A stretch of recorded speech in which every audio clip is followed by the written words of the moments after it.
Today's special International Women's Day episode of Socially Democratic is proudly brought to you by Dunn Street. Dunn Street is a progressive campaign agency that specialises in campaigning and community organising. We work with non-profit and community-based organisations, trade unions, progressive businesses and social democratic parties across the globe. Dunn Street develops community engagement and organising strategies to win campaigns both big and small. Dunn Street trains engagement staff, volunteers and organisers in leadership and power building. We help leaders craft their own public narrative that tells a story to unite people and move them to act together. And if you want to partner with Dunn Street in 2023, hit us up at dunstreet.com.au. Today's episode is also proudly brought to you by Maurice Blackburn Lawyers. Are you passionate about extending access to justice? Maurice Blackburn has an exciting opportunity for a union participation manager to join the firm on a 12-month contract based in the Melbourne CBD office. This is a high-profile opportunity where you can bring your passion and enthusiasm to the role that will see you drive and promote the Maurice Blackburn ethos to help reach more clients in need. Find out more about this role, visit mauriceblackburn.com.au/careers. And finally, today's episode is brought to you by SwiftFox.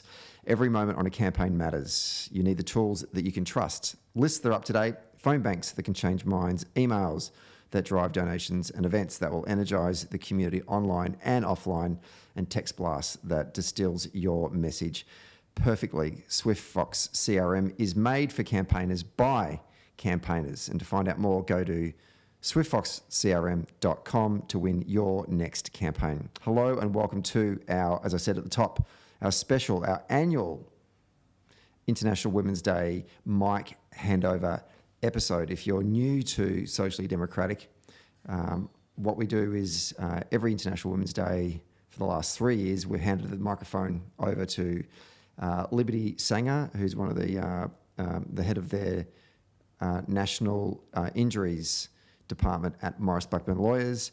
We handed over to Julia Fox, who is the National Assistant Secretary of the SDA, the Retail Union, and we handed over to Natalie Hutchins, who is the Minister for Education and the Minister for Women in the Victorian State Labor Government. And those three women leaders will discuss all of the issues that are confronting women in the space of gender equity, the law, in workplaces, and in government and in politics, and all the intersectionality between all of those three areas, and they'll bring their expertise to this conversation. But this conversation has been going for 3 years. So what normally happens is Liberty, Nat, and Julia go back and revisit what they talked about 12 months ago and see what's changed in those 12 months, what progress has been made, and what challenges continue to front in this particular space. It's a really riveting conversation. It's a bit like, remember that TV show 7 Up, where they'd go back and visit a group of individuals 7 years on? Well, we're doing this kind of every 365 days. And I think it's a really, really valuable conversation, hence why we hand it over to these people to lead this conversation themselves. Don't need me to be involved in that when you've got better people than I to discuss it. So I really enjoy this episode, and I hope you do too. Don't forget to follow the podcast on Apple Podcasts, Spotify and Stitcher, and subscribe if you haven't already.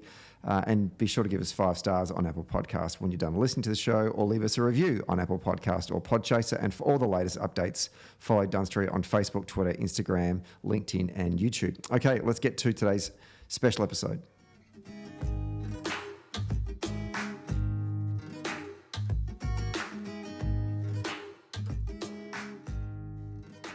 Hi everyone, and welcome to our special International Women's Day podcast. I'm Liberty Sanger, and I'd like to begin by acknowledging that we meet on the lands of the Wurundjeri people of the Kulin Nation and pay my respects to elders past and present. And I'm very delighted to be joined once again for this special podcast by my dear friends Natalie Hutchins and Julia Fox. Hello to both of you. Hello. How are you? And I'm really well. Angry, as usual, as I prepare for this podcast, but otherwise well. And Natalie, before we start, I'd like to congratulate you on your recent promotions. You are now the Minister for Women, in addition to the Minister for Education. So it's a real treat to have the Minister for Women here today on this podcast. Thanks, Lib. Appreciate Congratulations. All right, well, let's kick off. A lot has happened since we last met.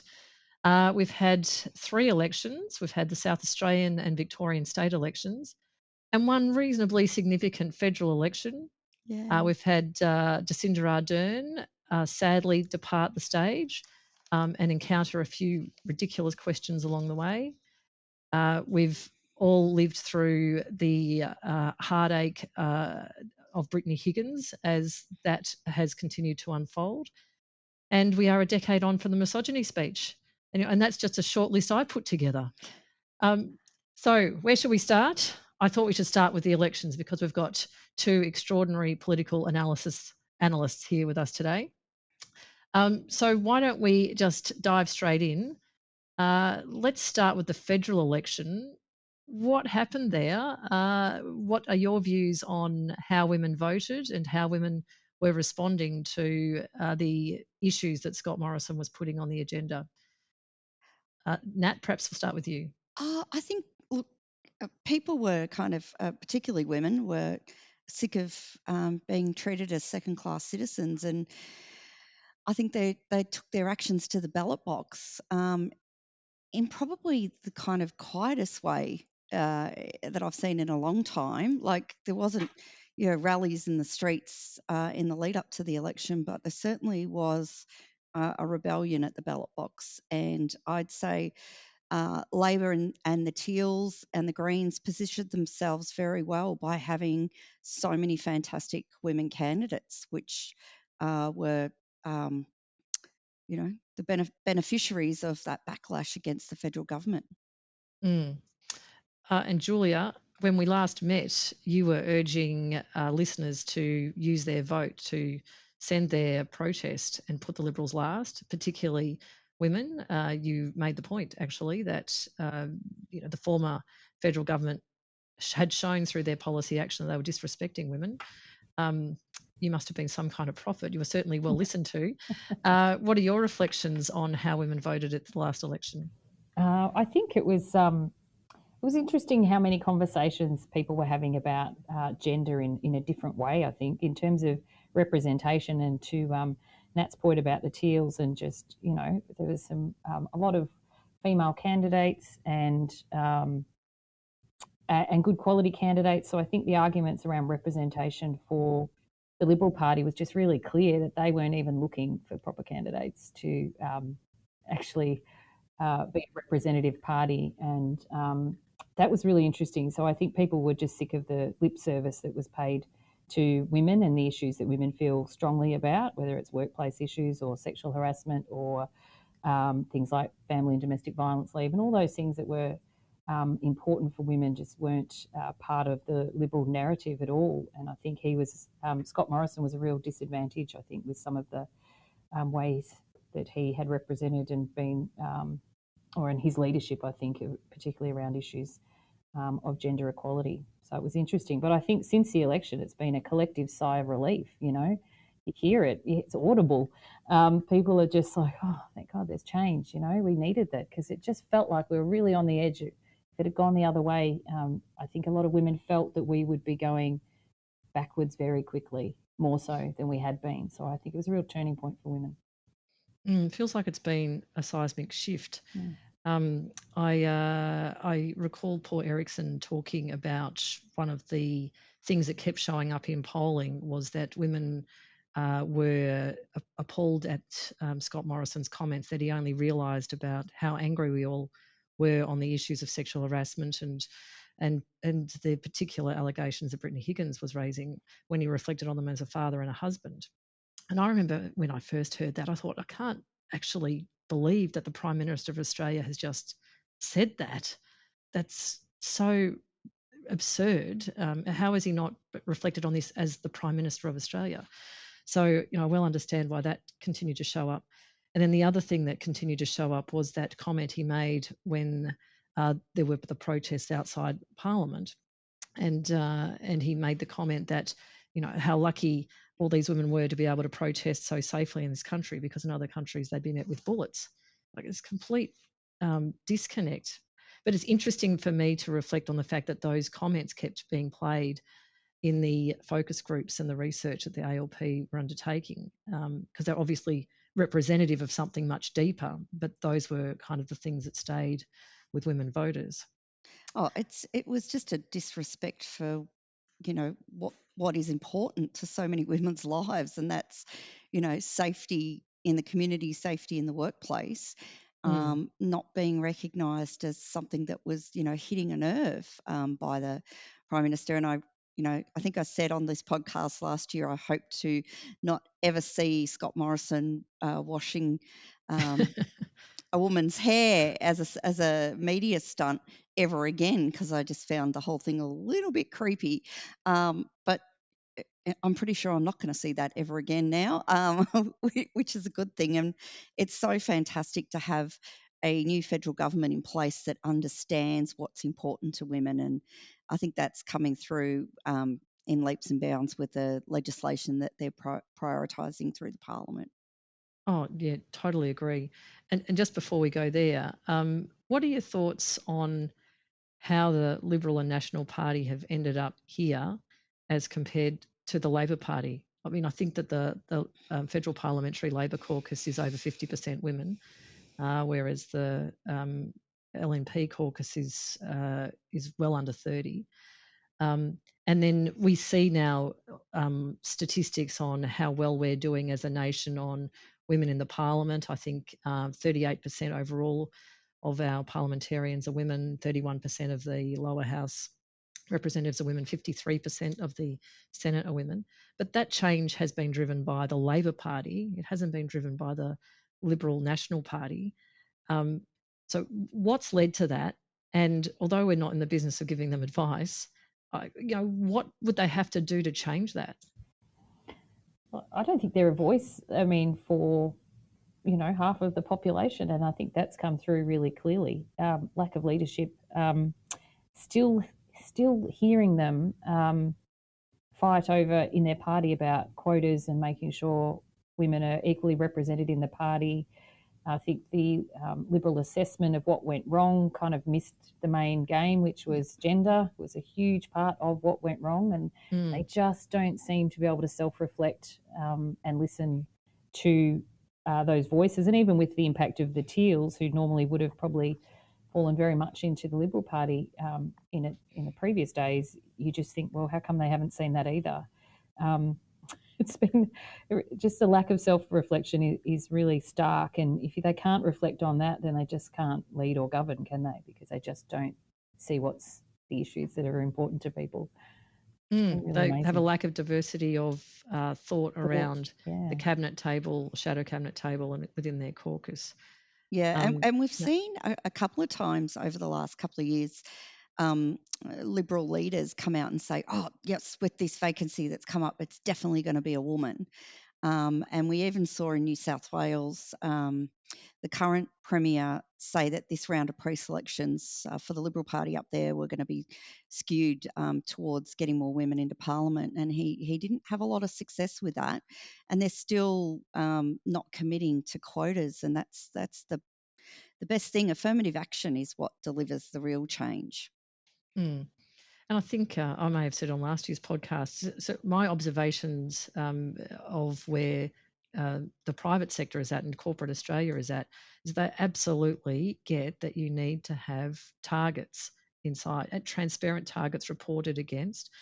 You need leadership that's committed to making the change, and you need your organisation on board with the change. And, it extends well beyond only gender. It's around diversity and inclusion.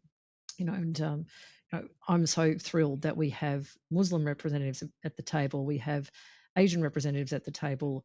We've got the whole mix of Australia at the table in the Labor caucus. But, when you look at the Liberal caucus, they're not only behind when it comes to gender, but they're behind on all the other diversity attributes as well, which just makes you wonder how they're going to connect to modern Australia and, the multicultural Australia, 50-50 women and men Australia. How are they going to connect and come up with policies that are relevant and speak to what the needs of ordinary everyday Australians are? I think in their heart they don't see that those things you've just gone to there, Liberty, are structural in nature. So they just don't, they're not prepared to change the structures to support that. They kind of think it will just happen by osmosis. They just don't get that gender inequality is structural. right? It's because of the structures and systems we have in place.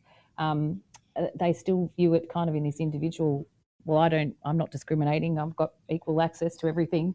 And I just think that just comes through so strongly in their resistance to any sort of change, because it goes to the heart of recognising that there are structural inequalities that need to be addressed. And to address them, you have to actively address them. So it's a really strange, I don't think they clearly haven't made the mind shift towards that yet. They've got a long way to go. And to be honest, how long do they have to catch up to the rest of the community? Probably not that long, and I just don't think they seem like they want to jump in and address it. That's such a great question. Oh, Nat, over to you. Oh, just ultimately, I think the federal Liberal Party in particular has paid the price for not dealing with this, and that's the seats that they lost at the election. And the move here in Victoria towards Teals was pretty extraordinary, and all women, in those seats. Well, what do you both think about that? Were the Teals a once-off phenomenon, or are we likely to see those Teal members of Parliament stand again and win again? And if they do, what does that mean for the Liberal National Party? Well, I think if they got smart and pre-selected some women in those seats that had community connections and ties, then they might be able to claw them back. But in the meantime, there's a lot of women in those roles that are getting out there and being heard and seen. And I think people will make the judgment based on what those MPs deliver in their local areas, which, puts them in a pretty good, it's always easier when you're the incumbent to get re-elected. Totally. They've got to, one, pre-select women, but have a policy agenda on women. Yeah. So there's two sides to that. Is what would they say when they put the candidate up? It might be a woman. What are they offering to the community from a policy perspective? Because I think that was really clear too. They weren't strong on policy in this area. So. Well, yeah, I mean, we only have to look at the response to Brittany Higgins and the workplace sexual harassment issues, as well as the lack of action on the gender pay gap, in order to see that.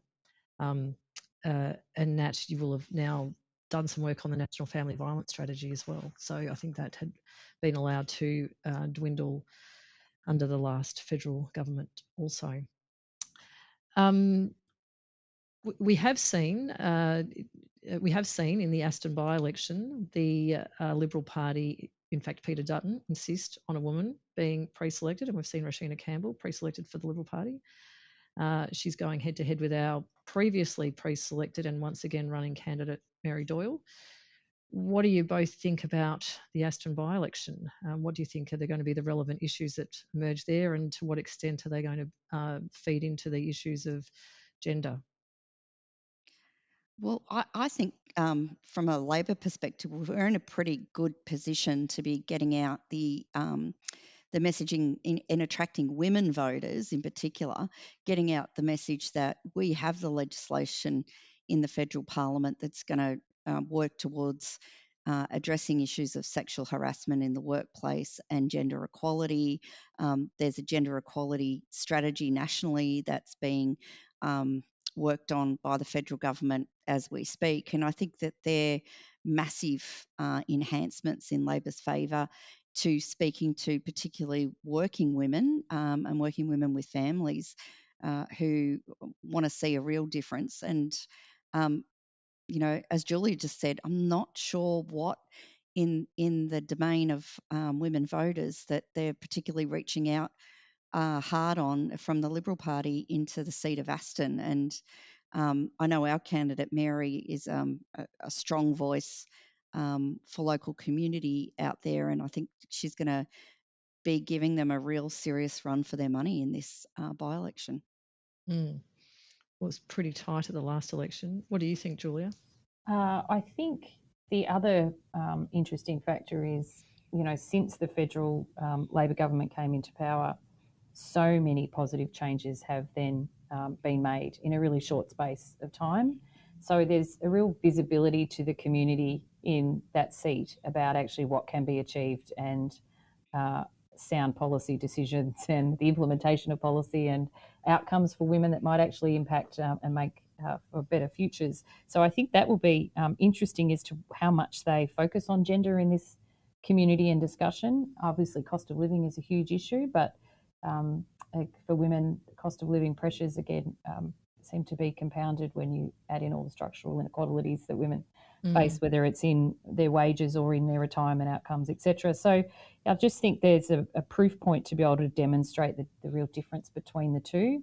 And again, reflecting on what policy initiatives are targeted at women, I don't know that they have any that they would talk about that haven't already just been delivered by a Labor government. I'm not sure what their plan is for women. So I think that's going to be a bit of a void, but I do think probably the big focus will be cost of living and those pressures that people are facing in the community. And that will inevitably lead to a discussion about the gender pay gap and the particular pressures that that women face as a result of the gender pay gap. I saw one survey result recently which showed that more women than men are experiencing financial stress and are talking about financial stress as cost of living increases. So it is, these issues are absolutely experienced by reference to your gender, and if they're not speaking to those particular issues and the drivers of them, then they're not speaking to the voters. It will be very interesting. I am reliably informed that the government hasn't won a seat from the opposition in a by-election since 1920. So Mary's got a big job ahead of her, and we haven't held the seat since 1990. 1990. So it's not a small task, but there was a big swing against the Liberal Party in the last election. I think it was 11%. So it will be very interesting to see. The vote, interestingly, splintered between a number of the minor parties, which I think was something we saw in a lot of places. And it'll be interesting to see which other minor parties also run. Anyway, there's more to come on that, I'm sure. Nat, you and I have spoken a bit about the experiences women have when they run for election. In last year's podcast, you were really angry about the experiences that women candidates were having in the local government elections. I'm interested in your views. We've obviously campaigned in a federal election, and you've been a candidate in the last state election. What are your views on how women are being treated as candidates? We've had huge change, unfortunately, for the worse at the last state election in having a lot of our female candidates really targeted by some quite extreme right-wing parties that were quite active and were really at times getting threatening and physical at the pre-poll, and as a result, we've had numerous meetings now of our female members of parliament to unpick how we can make our ballot boxes and our process safer for women, because I'm really concerned that women into the future may not want to put themselves in that position, because quite frankly, at times it was scary, and for some women candidates, it was not a safe place. And even for some women voters, we had particularly elderly women who would just walk away rather than try and get through the very busy lineup of numerous candidates thrusting stuff in their face and pushing them about. And that was, it's not the typical Australia that we're used to when it comes to voting. And it's almost like there was an air of Trumpism that was influencing the voting process about, what is acceptable and what's not acceptable. And there was a lot of really unacceptable and unrespectful behaviours that were going on that whether it was just women candidates that have spoken up more about it or whether women were more targeted, I'm not sure. But it's certainly, that's my fourth election I've stood in, and I've never experienced anything like that before. What about social media? How are you experiencing it via social media? Yeah, lots of lots of unfortunate comments on photos about appearance would be the number one kind of point of, I guess, abuse. So more on social media about how you look as a female candidate rather than your policies, but more, I would say, about policies and intimidation in a face-to-face sense. I was listening to one of Julia Gillard's podcasts recently, and she had an expert on who was talking about women in politics, and particularly the escalation of violence, and made the point that this kind of behaviour is absolutely designed to silence women. It's designed to put women off running for office and to withdraw from political discourse and trying to affect change. You know, and as she said that, I just, it really did strike me that that's, whether it's intended or not, that's actually the impact that these kind of comments and behaviours have. How have you and your colleagues responded to this? I mean, how do you make sure that you're each kind of supporting yourself and also making sure the next generation of women want to run for parliament? Yeah, I think, well, we were checking in with each other during the election and really having to double down on making sure that no female candidates were left alone in a public situation, which was always hard when you've got volunteers that you're relying on to make sure that and even not having female volunteers on their own as well was an issue. But we came together as a women's caucus, the Labor Women's Caucus last week, just to talk about a submission and some ideas going forward around how we can make the process safer into the future. But Liberty, I've got to say, having had the portfolio of women 4 years ago and coming back into it again, nothing having the portfolio of women, it just is a magnet for negative attraction from a whole range of quarters, but predominantly men and men's rights activists, just targeting every single comment that I make on social media. No matter how positive you try and make it, there's always a negative comment that has to be hidden because quite often it's really offensive.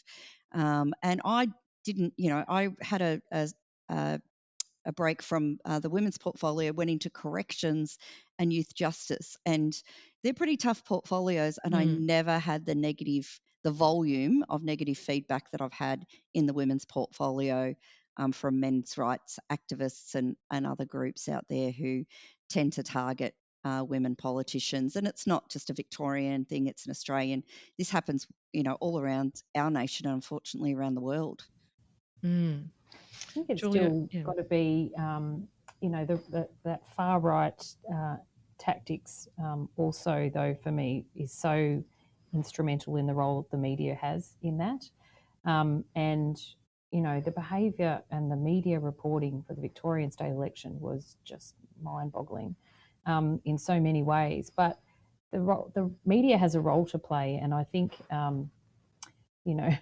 they're feeding fires and kind of allowing this to be acceptable.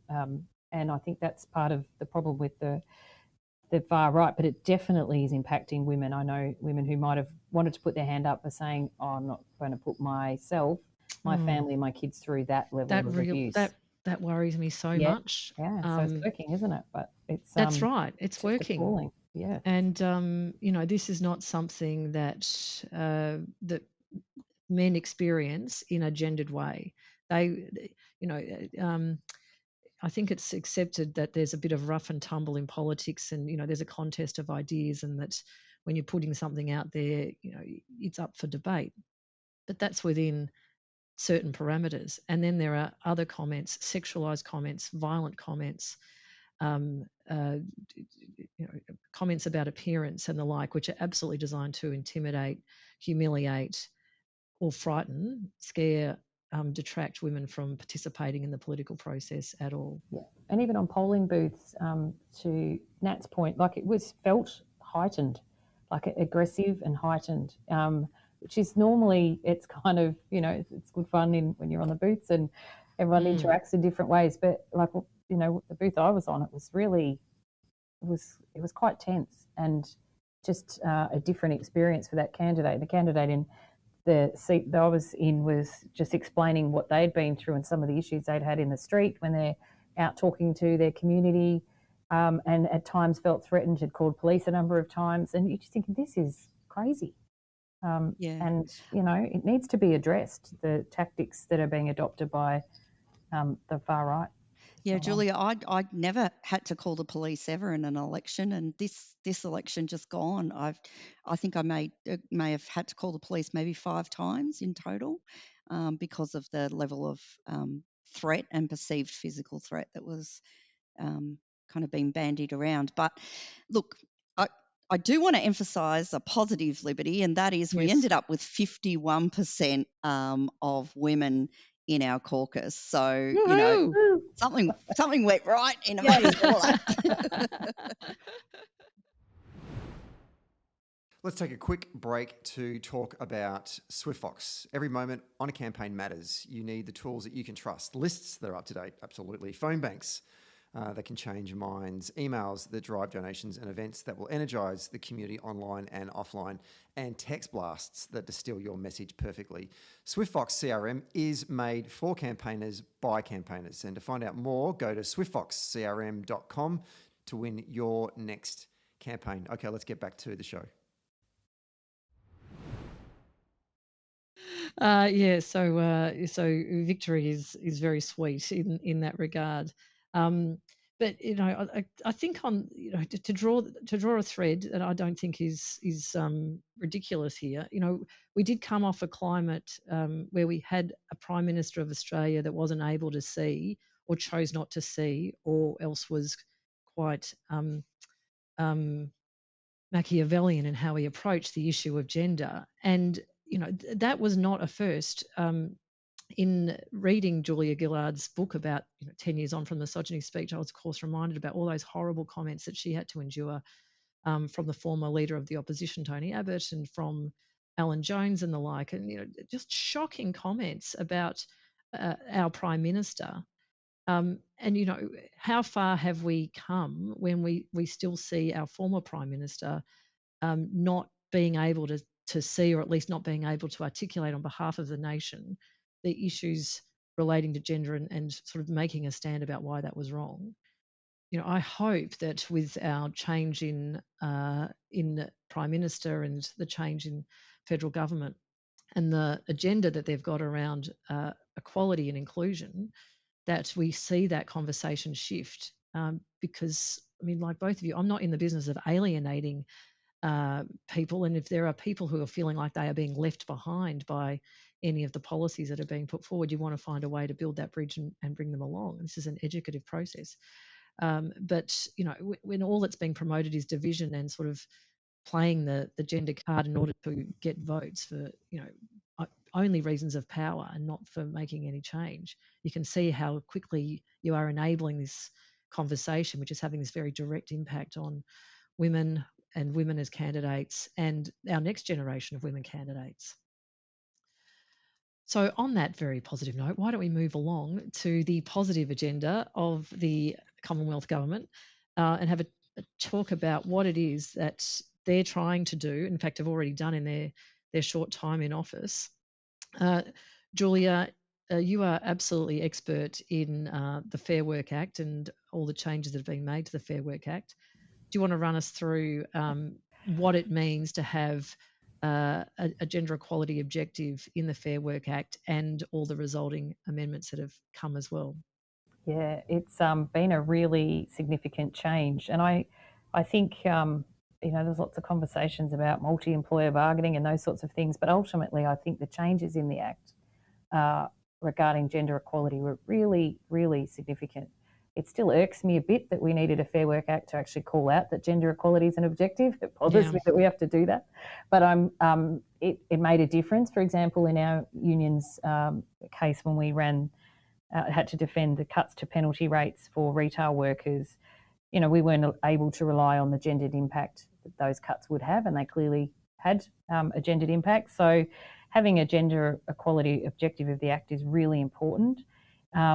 it's also, I think, important that it improves access to secure work is another change, and trying to facilitate women's full economic participation. So it's actually got a few limbs, and I think particularly understanding that secure work impacts women more than men in secure work, and how we need to actually make those, again, structural changes to the Fair Work Act to allow that women to have more secure jobs, because that's a real problem. I think when we look at the modern award objective now has gender equality as part of that objective. So if you're looking at the minimum terms and conditions that awards provide, you then, if you're going to make a change to an award, you need to consider gender equality. So that's really important.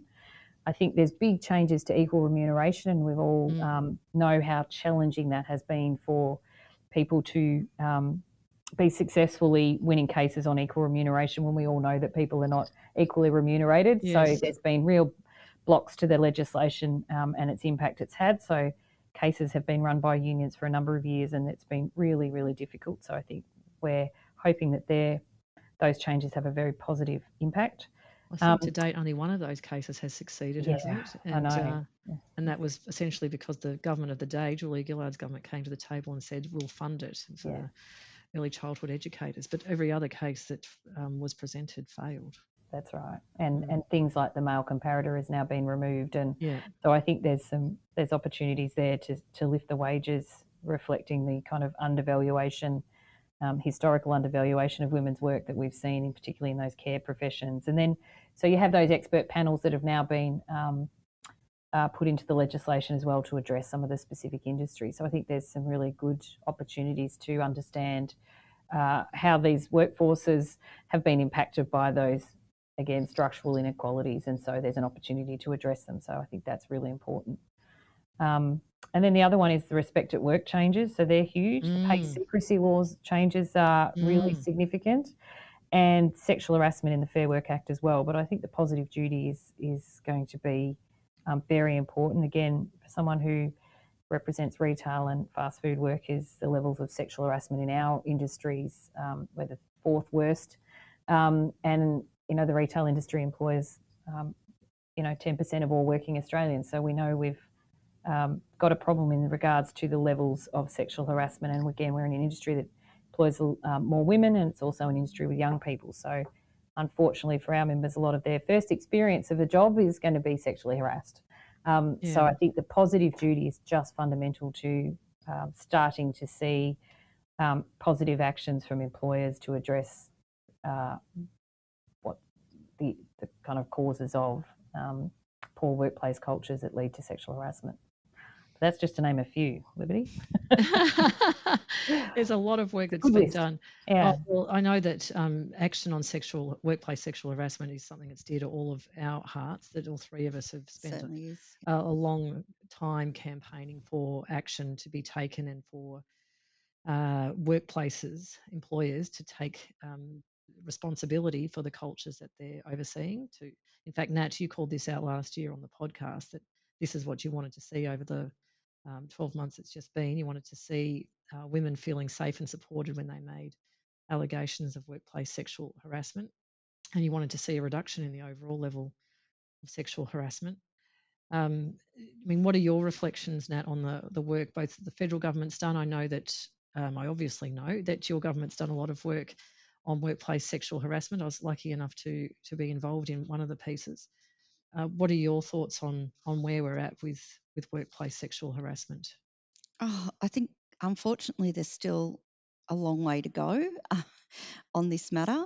But I think for us, one of the groundbreaking changes is having some baseline reporting on gender equality across our public service and some of the entities that come under the public service, and also some and local government as well, to give us a bit of a clearer view on how each organisation is handling the issue of gender equality. And as a result of that, we're getting action plans in place which help to address issues of sexual harassment as well as general equality issues in places that may not have considered doing this before. And we've got a vision of being able to roll this out into the future, into the private sector, because I think there's just a massive overrepresentation of management and HR specialists that don't know what to do when someone complains, when someone says, I've been sexually harassed, or I've been, I've had this experience happen to me. And, quite often, unfortunately, a lot of particularly our young women workers, would just leave the job because it was never dealt with properly, and move on to somewhere else. Well, that doesn't actually do anything to stop the perpetrator in the first place, or the perpetrator gets moved to another division of the business and doesn't get their behaviours corrected. In the education system we've been running now, and we run it at nearly 2,000 schools, respectful relationships programs, which are about, how to respect each other in a school environment and in society. And it's, basic 101 that starts at the, kindergarten level right through to kind of consent discussions for our older students in high school. We need that in workplaces as well. It's almost like we need respectful relationships. And I hear it directly from teachers who say, we deliver this fantastic model of training in respecting each other in our school system and in our community, but sometimes we don't have that upheld by parents when kids go home. And that changes that kid's behaviour, because they're seeing one thing in the home and they're seeing another thing at school in terms of setting benchmarks. And I think that we could possibly learn from some respectful relationship programs in our workplaces as well, about what's acceptable, what's not, what are the consequences, what does reporting look like, and what does supporting colleagues looks like, that have reported, and how do we change those behaviours. So this training is vital. There's still a long way to go, I think. But as a government, us looking at auditing ourselves as an employer, but all of our entities, no matter how good or bad the news is, it's about being able to measure better outcomes. If you don't have a baseline to start from on this stuff, looking at pay gaps and looking at policies and procedures to promote women in within the workplace, then if we don't have a baseline, we just don't know what progress we're making. So this is really important work. We now have 294 gender equality action plans that have come out of this reporting, which get to be checked in on and then over the next 2 years to see how action is rolling out. And I know that this is something WGEA wants to do much more on a national level, and there's some legislation being pushed at the federal level around this, but getting other governments in other states to conform, and then how do we then push into the private sector. And I'm a strong believer that when state governments and federal governments lead the way on this stuff, we do see a flow over into real change. And look, that's not to say there aren't some really amazing businesses out there that are already doing this. There are. And kudos to them, and kudos to all the men and women in those workplaces that are making significant change, whether it's tackling the gender pay gap, or whether it's putting procedures and policies and training in place around sexual harassment. They are superstars, quite frankly, but there's still a lot more workplaces that need to have that light shined on them and need to have some change. Absolutely. And it's you're spot on. It's the drivers of workplace sexual harassment, the drivers of the gender pay gap, obviously they all come from the same place, which is the bias held around gender inequality. And we haven't traversed the terrain of violence and family violence, and the terrible outcomes that we see from that, the number of women that die at the hands of their partners as a result of family violence. But all of these things are the outputs of gender inequality, and you can't tackle one without tackling the other. Julia, I want to bring you in, and I'm not sure if you necessarily want to share this, but I'm going to invite you to anyway, because you and I had an interesting conversation about this recently, and you actually challenged my thinking on it. You were talking about how employers are responding to the positive duty, the early signs of how they're responding to the positive duty. Can I invite you to reflect and share some of that? Yes, it's been interesting actually, and we're seeing some positive steps being made by employers, but some early kind of indications are a little bit interesting. And the first one is, employers moving to a zero tolerance approach, which sort of on the surface sounds good. But I thought that sounded great, by the way. I was like, where's Julia going with this? I know. But if you start to sort of unpack it, a couple of things, we've already got very low reporting rates of sexual harassment. If you ask a lot of members who've been subjected to sexual harassment what they would like to see, they would like it to stop. Do they want the person sacked? No, not really. In a lot of cases, some definitely do, but in a lot of cases, they don't necessarily, that's not what they want the action to be. They want it to stop and to have a safe workplace. So zero tolerance is interesting in terms of understanding whether that will impact reporting rates, because if I know that I put my hand up and say I've been subjected to sexual harassment from this person, my manager, and the zero tolerance policy is immediately that manager will be terminated, I think people won't put their hand up and say they've been sexually harassed. So that's a concern. The other concern, and there's ways to navigate that. I mean, it should be, again, a level of severity, what education has been put in place, all those things that you should be considering. But a blanket zero tolerance, I think you need to be very careful about. And I think it's also missing the boat in terms of an individual claimant, complainant model, whereas the legislation's actually about collective culture of workplaces, hostile workplaces, structural issues in workplaces.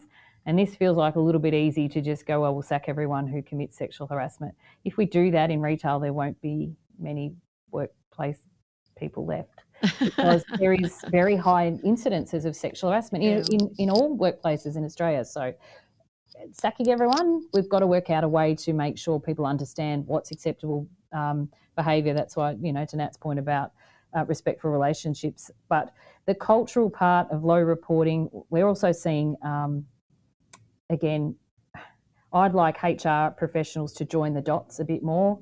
Low reporting, 50% of their workplaces in retail workplace, employees are casual. There's a dot there to be joined. Yeah. Don't report if you're going to lose your job, right? Or you're going to lose your hours. I am worried about, we're also seeing policies that reflect bystanders, and bystanders have a mandatory obligation to report. Again, that's not addressing really what the positive duty is about, which is addressing the hostile work environment. And so I don't want employers to kind of overreact at one side and miss the structural, because there's a really good opportunity to address the structural, but they're going to have to do some serious heavy lifting. And part of it is about the structures of employment, the way people are engaged to work, the historical undervaluation of work, the levels of discrimination that go on in workplaces that all feed into a workplace that's hostile in terms of sexual harassment. And it's interesting when you look at from a safety perspective, they don't have zero tolerance with safety breaches. I think we've just got to be careful we're not leaping into, the primary duty of care is on an employer in the workplace. It's not on the individual. But every policy I ever read from an employer goes straight to, they skip that part about their duty of care and they go to what the employee is required to do. And I just think we've got to make sure we're having those conversations with employers that puts them in thinking about joining all the dots of why their workplace is hostile.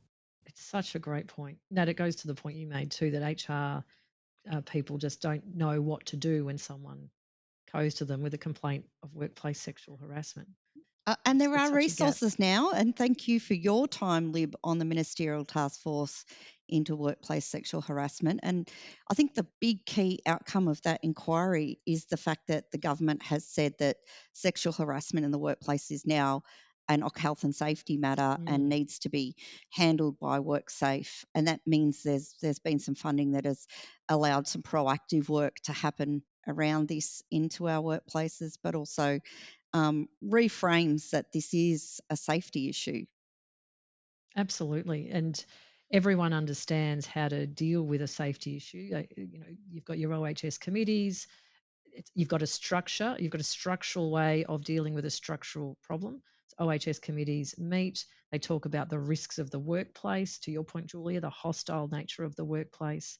They're able to talk about the specifics, which might be posters, comments, behaviours, but then it does allow for a broader conversation around the composition of the workforce, flexible hours, rostering and the like. So, all the things that feed into gender inequality.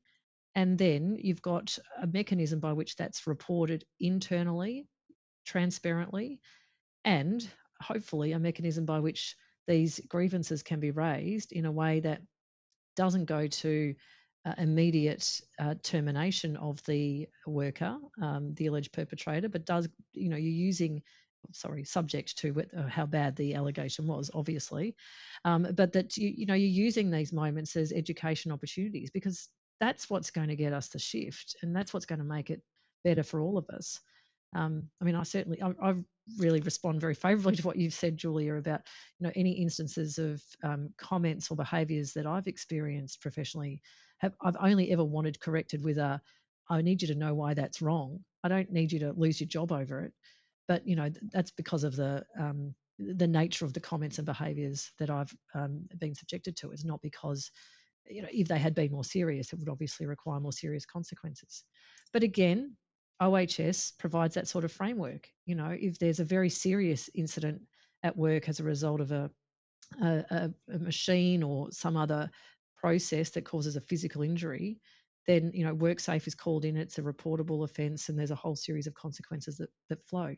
If it's not of that gravity, then you don't need to escalate it to that level. And so we've got a lot to apply from our OHS knowledge when it comes to workplace sexual harassment. Julia, I did want to talk to you briefly about the Work and Care Senate inquiry. I was really thrilled to see that had taken place, and many of the issues that you and I have talked about over the years around how to get the issues around rostering and care responsibilities in particular on the agenda seem to have been addressed with this Work and Care Senate inquiry. Do you want to tell us a bit more about that? Yeah, sure. Look, it's been the Senate started this at the end of last year. And it really looks at things like the gendered nature of care, some of the inadequacies in the childcare system, issues around parental leave and lack of sort of flexibility and in the employment system. And the one call out I did forget in the Fair Work Act is a change to Section 65. For all the boffins who know what Section 65 is, but it is the right, at the moment we have a right in law to ask a question, which is the right to flexible work, and that now has been changed to a much stronger entitlement that you can appeal and have a much bigger process with your employer. So it's a really much stronger protection than it was. It's a really significant win. But I think some of the Work and Care Senate reporters really, from understanding the report, the evidence that's been brought out is just all the things that we were talking about for our industry and our Work and Care report. But, Nat touched on it before, there's a real data poverty question. They call it data poverty, and that is a real challenge. And some of the important data sets we used to collect as a country, we don't anymore, and it's about reinstigating those. I think WGEA needs to have better data points as well. They're working on that, so there is that. It's in looking at accessible and affordable childcare. That's obviously a barrier for many to manage their work and care. It's about things like parental leave, 26 weeks, and obviously the federal government's made an announcement to move it up to 20, but it's not good enough. It needs to be 26, needs to be a full wage replacement, etc. So we are still really behind on that one. I think it's also recognising that we need to increase wages across the care economy, so it reflects on some of those sectors where there's been a traditional undervaluation of work that's performed largely by women. And then one of the key ones for us as a union in the work we've been doing is around this concept of decent work, and they call it roster justice, which I quite like that term. But it's making sure that our IR system, our industrial relations system, is able to appropriately respond to people's caring responsibilities, right? Because in our industry, a lot of people have caring responsibilities, and in every industry, and people in general in this country have caring responsibilities. It's about how work and care can be together and allow you to manage those things at various times in your life, which change, right? You might have kids when they're 2 are very different to kids when they're 15, very different to caring for an elderly parent or caring for a child with a disability. So, you need to have workplace structures and systems that support you in those moments throughout life. And I think that Work and Care Senate first report, so they've done an interim report, has really demonstrated that, women experience high levels of unpredictable rostering and short shifts, and really makes it hard to manage their responsibilities. So they kind of get the double whammy of impact of,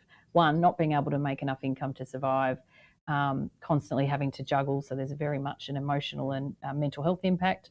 And then it impacts their actual finances at the end of the day and their retirement outcomes and all those things. So it's about, I think their report's due middle of March, their final report. So we'll be very keen to see what they recommend next, because some of the things they recommended have already come into play, particularly changes to the Fair Work Act on Section 65.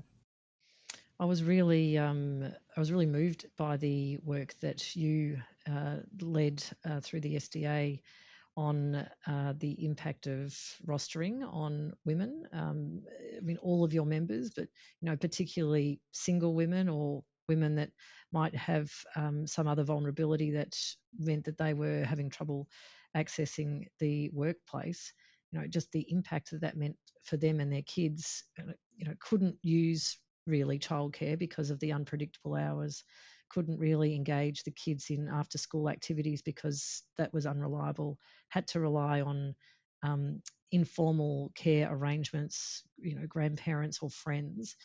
And then the flow-on effects for the kids and how it was impacting on them, and and then that terrible sort of situation of the mother, usually just how she was feeling, like not only exhausted and stressed about money and worried about how she was going to provide, but also worried about the impact that all this was having on her child. And none of that's good for any of us. It doesn't need to be like that. But, the consequence of not putting care in the right place and recognising that that's one of the things we need to take account of when we are working out how we employ somebody, it brought all of that into sharp focus for me. So, really want to credit you and the SDA for the leadership that you showed with that. I'm just so thrilled that that's being one of the drivers behind this work and care inquiry from the Senate. It's terrific. Nat, I don't know if you wanted to comment on any of that. I know that the Victorian government has been working on a strategy around the care sector, and has also done a heap of work around better supporting parents when it comes to early childhood education. Yeah, I mean, we've got the $9 billion investment into the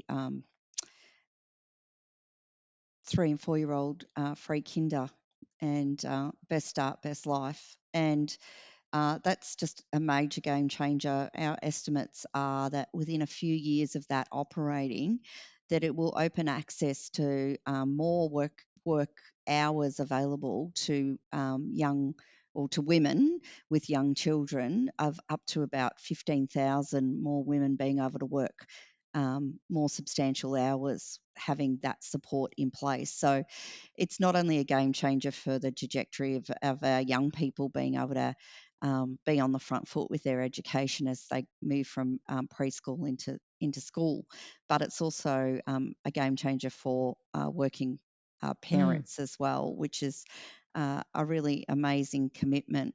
But I wanted to just say, just on the observations around care industry, and one of the things we've done in our school system is to step up a tutor learning initiative program, which has meant we've had to recruit 6,000 tutors into our schools over the last few years. And overwhelmingly of the tutors that I've been able to meet in the last 8 months, they are women who have care needs, who had walked away from teaching because they couldn't get part-time positions, this whole program is delivered in a part-time capacity.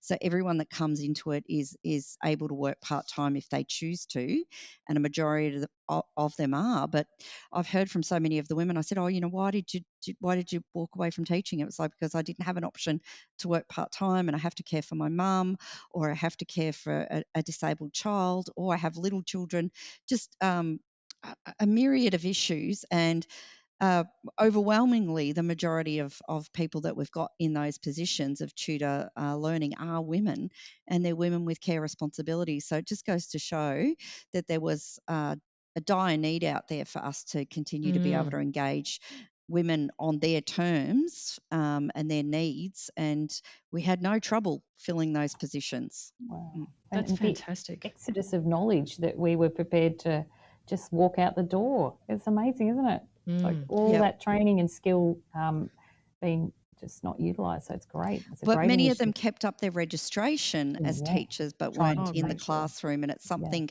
in a time where we've got workplace pressures, we need to really focus now on how we can offer that flexibility across the system.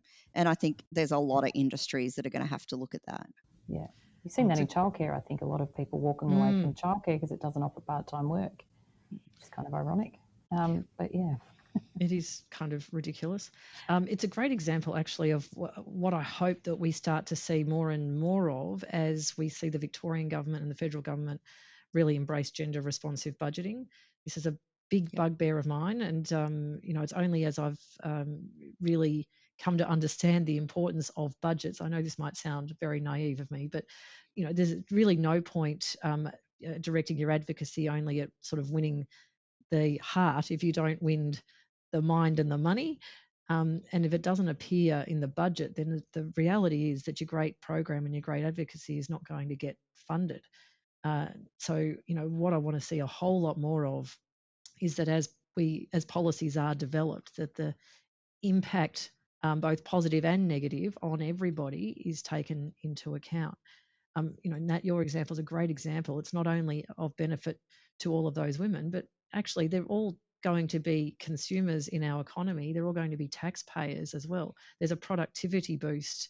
So there is a positive case for making sure that we make these positions available and we don't lose these skills. So, seeing all of that stacked up as part of the case around how we address policy questions, I think has the potential to be a big game changer. And before we run out of time, can I just plug the fact that we have a gender equity strategy and action plan that is a new one that will be released this year for our state. And a big focus of that is approaching our policy from an age-based perspective, because women's needs change dramatically depending on where they're at their stage of life. And just jumping back to those women that are doing the tutor learning delivery in our schools, they may want to come back to full-time work once their care responsibilities are done. By having this opportunity, they're keeping their qualifications, they're keeping their experience up. And I think that's something that costs so many industries, is if we're not providing the support and flexibility, then we're losing the experience of women from various really important roles and sectors. Oh, completely. Do we need to spend a minute saying thank you to Jacinda Ardern before we wrap up this podcast? Absolutely. I was very sad to see her go. She was so incredibly impactful and such an inspiration, and she led with such class. It was quite a shock when she announced her resignation. Any reflections from either of you about Jacinda? It's sad, but I think it came out too after the fact about the level of gendered violence she was experiencing. So back to that point we were discussing earlier, but that was a factor, and I think that's got to be addressed, because to lose a leader of her skill and empathy and just it's a real shame. But I do think we have to be clear that was part of some of, I think, her decision making in that. and get to a point where you're just a bit exhausted by it all, unfortunately. And this is a woman who, history will look back and go, wow, she had everything thrown at her as a leader. The kitchen sink of issues was thrown at her, and she handled every single one of them with absolute kind of dignity and compassion and respect. And I think that's what she'll go down in history for, is her capacity to manage so much challenge, from natural disaster to the horrific attack that happened in Christchurch. Then and then putting New Zealand on the world stage in so many ways. So it's just phenomenal. Yeah. I think it was nice to see what you call the soft skills, which are a lot harder than the hard skills, just being coming to the fore in such a large way, and people seeing her behave in the way she did and lead people through those pretty significant crises that they had in New Zealand, and just a different sense of compassion from a leader, but still strong. And I just thought it's a real shame. And I think, we'll all look back in the years and just see the contribution even more clearly in a few years' time about the role that she's had and the impact. Absolutely. I'm sure she hasn't stopped contributing, so looking forward to seeing what she does next. So that's a big thank you from the International Women's Day special edition, a socially democratic podcast from us, Jacinda. So thank you for everything that you did. Now, as is traditional, I'd like to ask each of you what you'd like to see happen over the next 12 months, how you'd like to see the dial shift on gender equality. Julia, perhaps if I start with you. Thanks, Lib. I had two probably. I'm keen to see the impact that the changes in law will have, and the way that, it'll happen in workplaces to reduce the levels of sexual harassment, because that is just such a huge issue for our members and for a lot of young people. And the other one is just to see the impact the changes to the Act have in terms of the ability to ask for flexible work and have a process to work through. For our members, that is a huge, huge issue. And I think that will be life-changing for many, many retail workers and fast food workers that we represent. So I'm really looking forward to the year ahead, actually. Usually I'm a bit more negative, but on this one, I think there's some really good changes, and it's just, trying to make sure they deliver on the promise and making sure no unintended consequences, but we get some good decisions and case law out of that. But ultimately, regardless of case law, just improving the lives of working women in Australia would be a great outcome for the next 12 months. Fantastic. Right. I could not agree more. And Nat? I think for me, if I can get a gender equality strategy and action plan out of the door successfully, that really looks at the different phases of life for women and the challenges at each, and also intersectional issues, making sure that we are really capturing First Nation voices and cold women's experiences and refugee women experiences into that, and really just being able to make it a positive and accessible document that people can pick up and utilise would be a bit of a dream to see happen this year.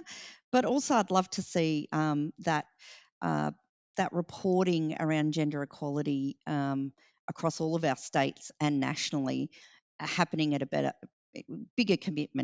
commitment from all of those involved, and seeing it wash out across the private sector as well as the public sector. Data is definitely power. And I'm going to add one to the list. I don't normally do this, but I think each of you know that I've been working hard on a legislative ban for non-disclosure agreements in sexual harassment matters. Did a podcast with Stephen and an international law professor, Julie McFarlane, a few weeks ago on why we need that. So I won't go into the reasons why here, but I'm hoping that we see that over the course of the next 12 months. Well, as always, it's been an absolute delight talking to the two of you. You make me mad, you make me sad, you make me angry, you make me inspired, you make me passionate.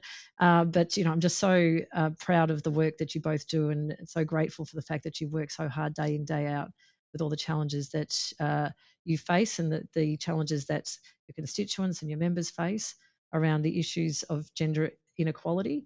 But always leave these podcasts feeling optimistic about the fact that we are going to achieve change because you're so determined to see it happen. And thank you, Stephen, once again for handing the podcast over to us. We always love having this chat, and it's really meaningful and impactful to us that you make the call to hand it over on this very important day. So thank you, and look forward to chatting again in 12 months' time. Thanks, Liberty. Thanks, See Thank you. you. Thanks, Bye. Julia. Bye. Bye.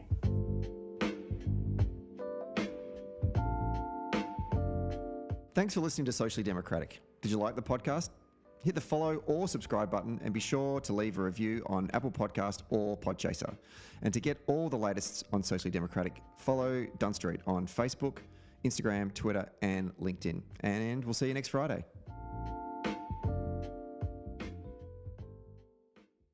Socially Democratic was brought to you by Maurice Blackburn Lawyers.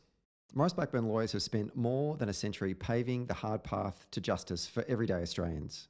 They've helped over 500,000 Australians turn their situation around, and they know how the system works.